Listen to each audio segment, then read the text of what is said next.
It's Amber Bradley, your host for the unscripted side of LP. It's TalkLP Podcast time. 3, 2, 1. 'Cause no one can do it like we do it, like we do it.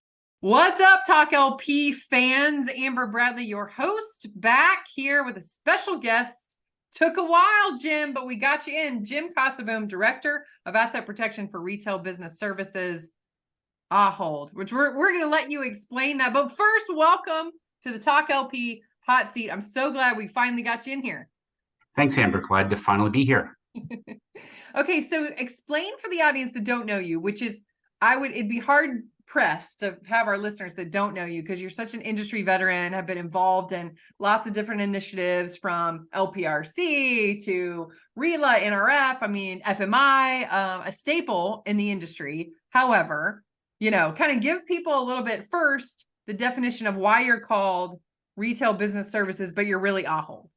Sure. Yeah, so in the U.S., we're actually part of Ahold Delhaize, which is a global company in the U.S. We're Ahold Delhaize USA, which consists of 5 local supermarket brands, which all operate somewhat autonomously. And that Retail Business Services, we're sort of an organization that we provide services to all of those brands and the support companies within the U.S. So it's sort of a unique structure that we serve those are our customers, so they can then serve their customers who are out in the northeast and southeast of the U.S. Yeah, so it's almost like how some of these corporate organizations call their headquarters. That's like that went out right now. It's the support center. It's kind of a similar idea, right? That you're there supporting the people on the front lines, which are serving the folks with all through different brands.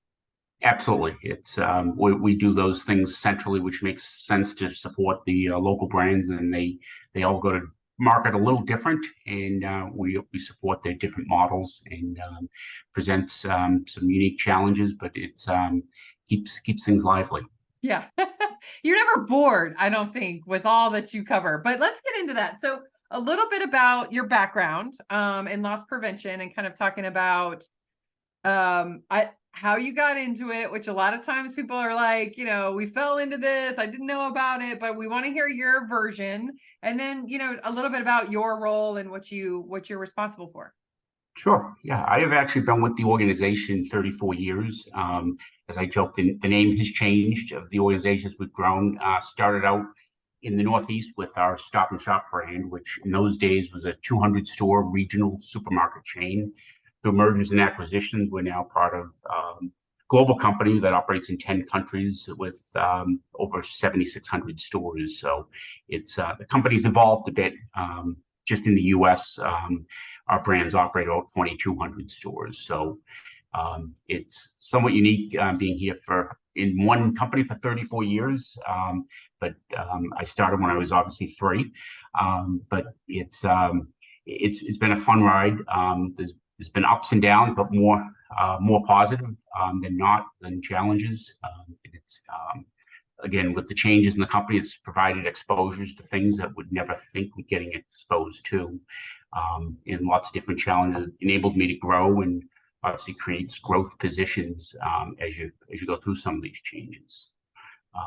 But I sort of started by accident. I actually had worked as a bagger one summer for Stop and Shop, and it was bagger and a cashier. And I said after that summer, okay, that was great. I don't want to go back in the supermarket industry. Went to 12 years of Catholic school and all that. So I decided, like a lot of people in this industry, that I was going to go become a priest. Become a priest. Like a lot of people in this industry, which everyone thinks you're going to say police officer, but it's priest for you. That's really interesting. Priest. So I graduated Catholic high school, planning on going in the seminary, and they asked me to go to a secular college for a year, which I did. And while there, I picked up a part-time job actually with Stop and Shop, catching shoplifters. After that year was over, I ended up going into the seminary. I spent about a semester there, still with a part-time job on the side. And after that semester, I think I questioned as to if I was in the right place. So went back into LP full time until I figured out really what I wanted to do. And the rest is sort of history. That I'm now married with kids, so I'm not on that other career path any longer. Well, that's really interesting. I have to say that as a Talk LP first, that it was priesthood or loss prevention. I'll have to say the industry is stoked that you took the route that you did, as I'm sure your children are, because they wouldn't even be here, and your wife, of course. But that's really interesting. It's actually similar. As I talked with people, I said in both professions, I said I would have had the opportunity to hear confessions. They just have dealt with them a little differently in this career path than would have in the other career paths. Some people that don't know you don't know that you are hilarious. I'm telling you, if you hang out with you more than 5 seconds, you have them in stitches, because that's hysterical. So yeah, confession's just a different type. So confession was kind of like the thread in between those two careers, that you really wanted to hear some confessions, and now you're getting some. So. Yeah. Okay, so talk a little bit about, it's really interesting to me, someone who can't play politics, if you will, right? So clearly I had to start my own thing, because I'm not good at that whole game. But when you're in a position as you are, and then you see such expansive growth, right? I mean, I'm sure through mergers, acquisitions, and all of these things, like, what would you say is like, and this gets into some of our questions here as far as life lessons, leadership lessons. And to me, it's like, how do you survive in that type of environment for so long? I mean, is it like you have to be kind of a chameleon, or like, what is your advice for people that may be in a similar position? Yeah, it's really roll with the punches, and evolve as the company evolves, whether it's in a company with reorganizations or through growths, mergers, and acquisitions. Is to nothing stays the same for long. Change is constant, and just being able to evolve to the new normal. And it's given me great opportunities for instead of being in a situation that everything's all built out for you and you're just fulfilling a plan, actually having to build programs and to be able to work those, and then evolve and change them as the landscape changes. Which that must be really challenging, when I hear our colleagues in the industry say, oh, well, I have a new boss again, right? Like these folks that have different leadership in kind of continuous fashion, and you have to make the case for the loss prevention department, your plan. It's almost like you're in sales, like I'm interested, like when you think about that and all of the times I'm assuming that you had to do that, like, what's that like? I mean, you're essentially selling the value of the organization in your department, multiple times over through 34 years. Yeah, it's a lot of it's being flexible, that there's no one way of doing something, that as the organization changes, is how do we fit in and make the case for what we used to do and what we should do, the place in the new organization, but also understanding that that the change is inevitable. And I always say some of the most dangerous words are, well, that's the way we've always done it. We want to learn from the past, but not live in the past. Take the lessons and evolve, and you have the best shot at succeeding in the new organization or the new structure as you move forward. Yeah, I love that. You want to learn from the past, but not live in the past. And it's really weird to be on kind of a bystander for some of these big organizations where, it's almost like a wheel of, oh, new leadership, consultant, fire the VP of LP, new, and then they get someone new, but then it's a new leadership consultant, fire the VP. It's like, oh my gosh. And especially in these big organizations, talk a little bit about like philosophies and start, I guess, with kind of your structure of your department, like how many people you have and kind of how many are you managing or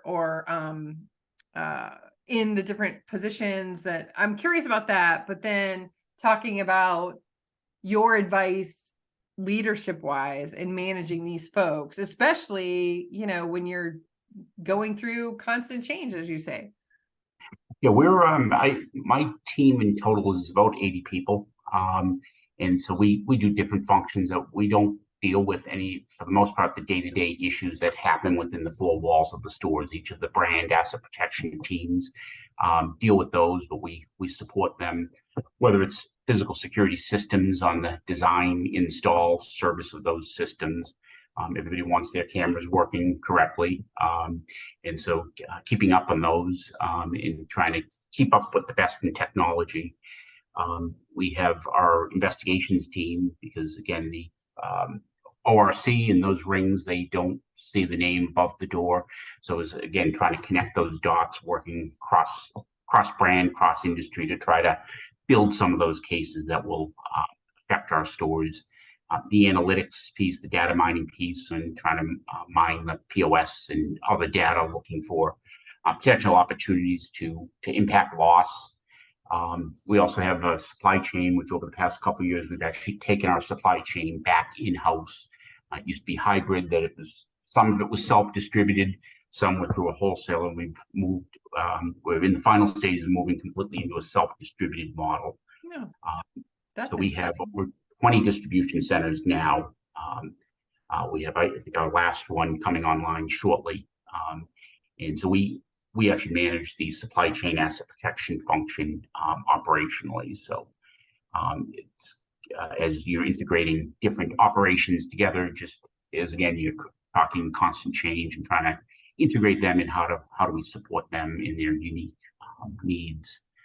And then we have what we call today our central stations, which we're trying to evolve into, as I'm referring to, the physical security operations center, really monitoring more holistic is how do we harness technology to support the stores, protect the stores more centrally. And then really a lot of the corporate AP functions fall under our group, whether it's background checks, invoicing, travel security, things like that. My team takes. So it's a lot of diverse roles within my group. People are in some unique roles. And trying to support the day-to-day, what's going on out in the stores.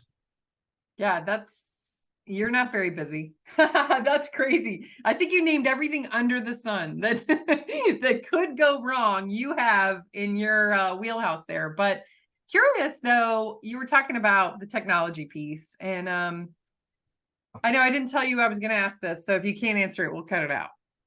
Everyone's like, ooh, they're listening in their headphones. But technology wise, you're a bit of a techie, right? You have to understand all of this stuff as you're, answering questions and planning for future technology and in your stores and that kind of thing.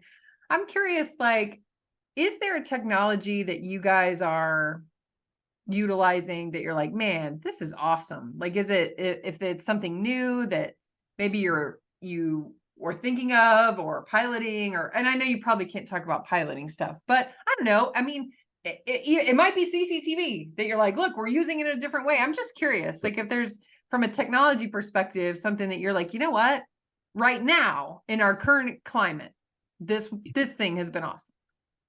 Yeah, there's a lot of things that we're dabbling in, or we'd like to look into, and always working through our IT department to, again, try to integrate things. But there's a lot of great technology. But I'd say one right now that's has been around a little while, but has been showing us some promise, particularly in the current environment, with concerns about associate safety and still wanting to stop product from leaving your store. The cart containment systems, the per check, or that's actually stopping shopping carts that are walking out of the store unpaid for, which isn't requiring direct associate engagement with the potentially dishonest customer at that time. Yeah. It sort of bridged that gap. While any technology, nothing's perfect. A lot of it's still store execution. It's one that's we've been looking more at, as to, again, how do you prevent that loss from happening without getting your people directly engaged. Yeah, because so if you don't know, audience, he's talking about per check from Gatekeeper Systems, which is really interesting because the cart, if it doesn't go through a point of sale, right, it stops at the door. The cart itself stops at the door, and then the shoplifter kind of freaks out, but not in not in a bad way, because they basically end up leaving without your employees ever being in danger, which, these days, Jim, it's like ridiculous how far we have to go to make sure our employees and customers are safe. So yeah, that's really interesting. You guys have seen some success there. Yeah, it's definitely it's as to how do we protect the product by adding the least amount of friction for the honest customers, yet keeping our associates safe. And it seemed to check a lot of those boxes, and Yeah. So it's something we continue to explore further, and with success. Yeah, there's so much out there these days, and in our upcoming Apex conference, I had to give that plug, right? We do have the session where it's like comprehensive technology, because in your search for technology, I mean, we hear this a lot, that gone are the days where you can go in and ask for $1 million for one investment, right? That it has to connect to different things to accomplish lots of goals instead of just like one thing. Are you seeing that internally as well? Like, look, don't bring me a PO for one thing. Like, it has to be connected. And that, I think, is the ultimate goal, is how do you have the ecosystem of technologies, processes, rather than you have a widget for this, a widget for that, is how do you have those different devices even work together? I know some of the solution providers have talked about that, is always had direct integration between widget A and widget B, but there's started to be some conversation out there in the industry as to how do you get multiple technologies sort of work together in future proofing, not the unknown in the future as to what other technologies could, if A happens, that device B and device C could then participate in analyzing that event. So I think that's probably the future, if we can solve that issue. And I know there's a few solution providers that are active in it, is to really, you have your ecosystem, which there's different technologies out there that can complement one another, that they don't have sole use. Almost like a full story, right? It's like tracking the bad guy from the parking lot with the license plate wreck to going in the lobby with the facial wreck to, the alert on the phone that says this guy's the ORC coming out. It's like that. And then you're inputting it in Aura or some case management system to connect all the dots. Like, that's what we're hearing to be kind of all the rage. So, all right, switching gears a little bit, getting back on track. Okay, we have all different levels of career listening in on the podcast. Typically, I'm sure today is no different. So when you think about your 34-year kind of progression, right? I mean, a lot of people are like, hey, that would be so cool to be over all that stuff. The gym is over. Like, coming up, like, what would you give advice wise for people, especially, thinking that you've had to navigate these changing waters too, right? And come through it unscathed, which you have. So curious about your advice for those up and comers out there. I'd say is step out of your comfort zone. Don't just, if you're a store level person, you enjoy catching shoplifters and doing everything. Is that's fine for a while, but then start to step out of that comfort zone. Otherwise, you may find yourself there 30 years down the road. And again, if that's what you want, there's nothing wrong with it. But if you want more, step out of your comfort zone. Take on some challenges. Volunteer for different projects that may or may not be in your core function. I look at asset protection is one of those areas that touches most areas of a company, so you have some exposure.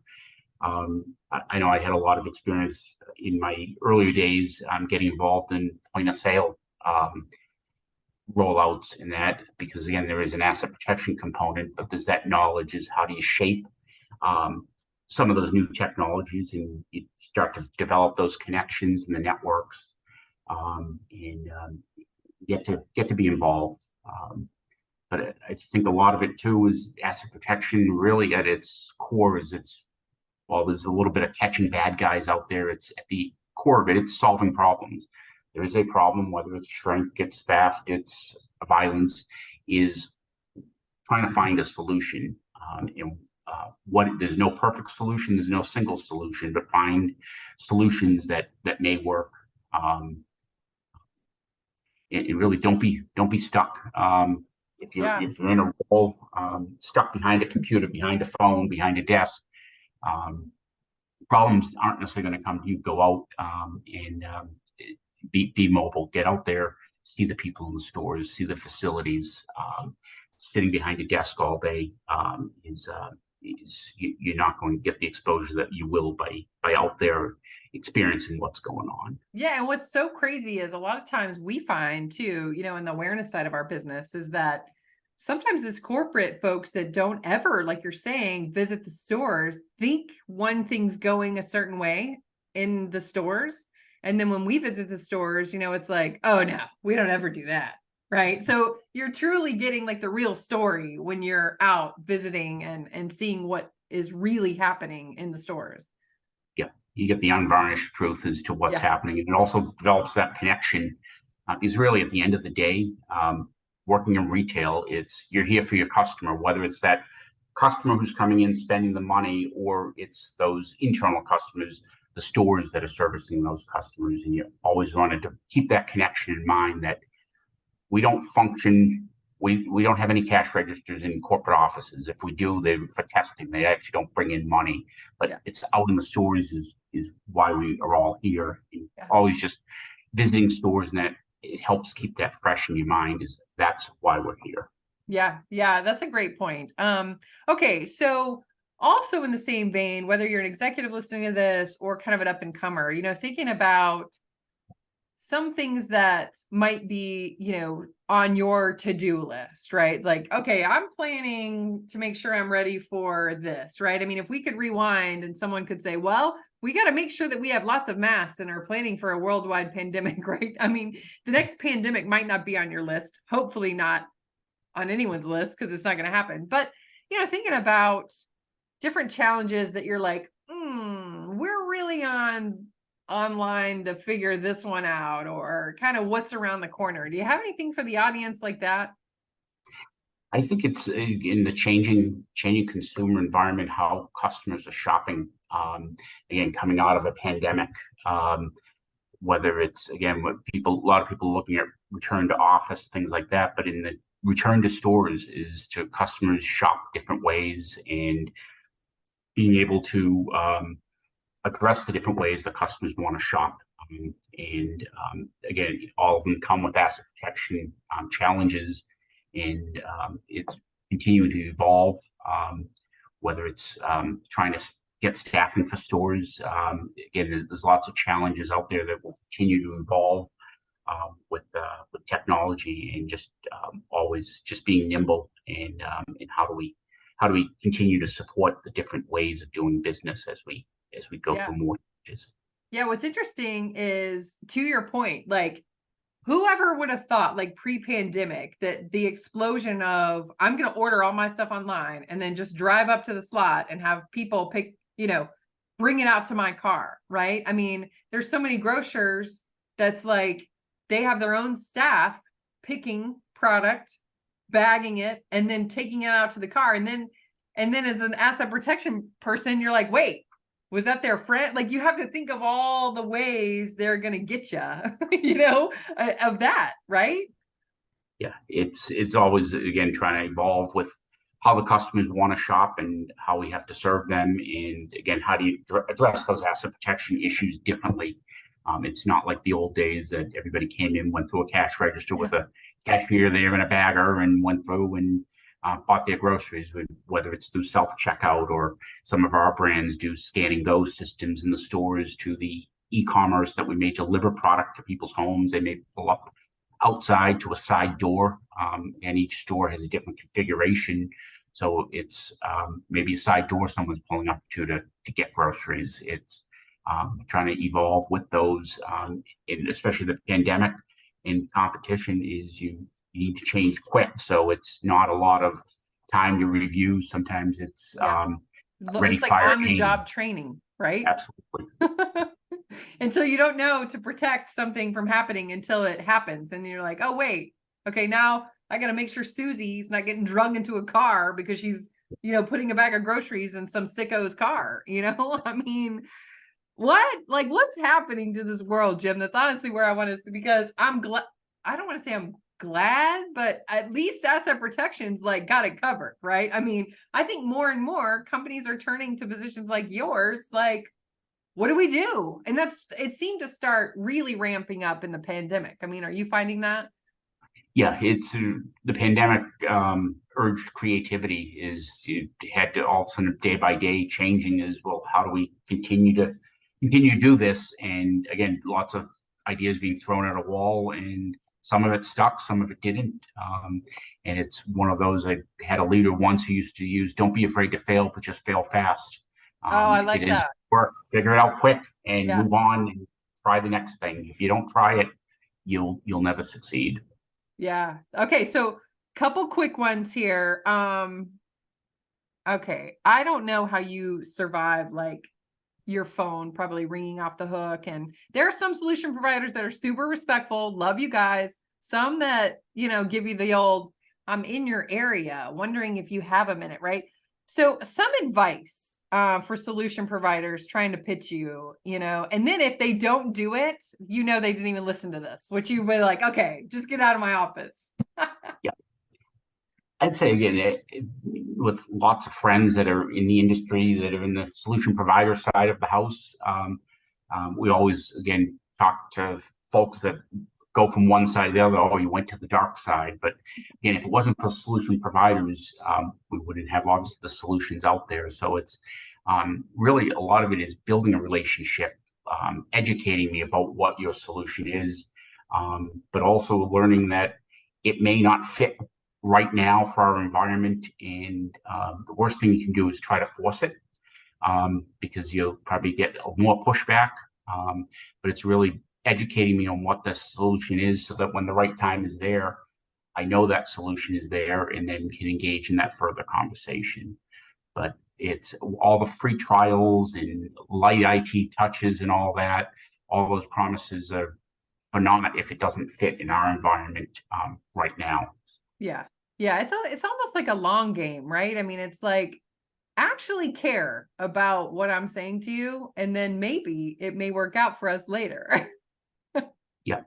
And I can think of a couple solution providers who provided me with the overview of their innovative idea, and provided feedback as to whether it was for our environment or the industry as a whole, as to what I felt might be some shortcomings. And I can think of a couple who took that feedback. I'm thinking from myself and many others, and evolved their product to, rather than trying to fit that square peg in a round hole, is to evolve and be more successful and be able to truly solve those problems. Yeah. Like And those are the listening ones to I your audience, right? exactly. Yeah. Okay. So I'll give you the option. You can take both if you'd like. Best career advice / worst career advice, right? So I'll give you the option because some don't like to go the whole worst advice, but I don't know. I like the question. So what do you think? Well, I had someone once that I worked with who told me, "Oh, networking is a waste of time. Nothing will come." But was always that person who would say, "Who do we know at wherever?" And I would respond with, "I don't know who we know, but I know who I know." Because you said networking is a waste of time, right? And now Exactly. you're asking, who do I know? Yeah. So it Man. was, I mean, it sort of ties in with the best advice, and that again, building that network. And it used to be building that Rolodex. Of course, I'd have to explain to some people what a Rolodex is. So we'll say your phone contacts. Yeah, it's your Um, contact. It's that little contact button. You used to be able to flip it. I don't know. I love those things. but I know if I look at my phone, I have several thousand contacts in there. Probably a third of them are out of date. But again, being able to develop that connection, particularly in asset protection, we're one of the few departments that can actually engage and have discussions with our counterparts at the competition. And I consider that my counterparts, a lot of competitors, are actually friends of mine. They're not just people I know. And we all know what we can discuss and what we can't discuss. And we have that open exchange. And it's whether it's a business problem or it's someone to reach out who's been there and can provide the support. So that networking is I found it been invaluable over the years. Yeah, it's interesting that I don't think it's very many times that you're looking for something or an answer and you like Google it, right? It seems to me this industry, it's like, okay, I'm going to call my friend. I'm good because most of our problems are catching the bad guys, keeping our people safe.